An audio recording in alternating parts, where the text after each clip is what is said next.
اس کے ساتھ ایک مضبوط دھاگا تھا۔ اس نے ان لاشوں کے بکھرے ہوئے اعزاز کو دیکھا جنہیں گدھ کھا رہے تھے، پھر کھوپڑی کو دیکھا جو گدھ کے پنجوں سے اس کے سامنے گری تھی۔ وہ تیز تیز قدم اٹھاتا کھوپڑی تک گیا۔ 3 گدھ کھوپڑی کی ملکیت پر لڑ رہے تھے۔ صلاح الدین ایوبی کو دیکھ کر پرے چلے گئے۔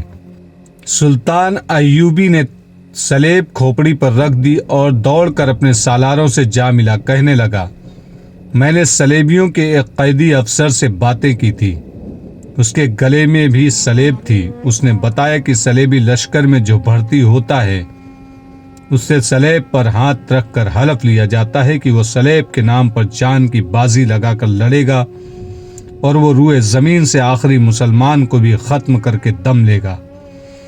اس حلف کے بعد ہر لشکری کا گلے میں سلیب لٹکا دی جاتی ہے۔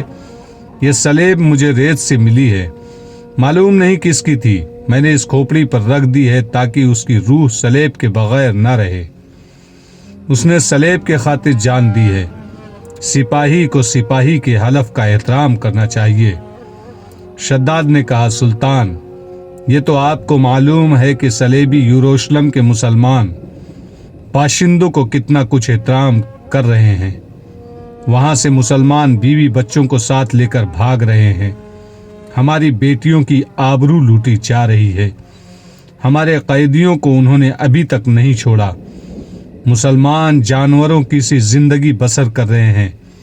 کیا ہم ان عیسائیوں سے انتقام نہیں لیں گے؟ صلاح الدین ایوبی نے کہا، انتقام نہیں، ہم فلسطین لیں گے، مگر فلسطین کے راستے میں ہمارے اپنے حکمران حائل ہیں۔ وہ چلتے چلتے رک گیا اور بولا،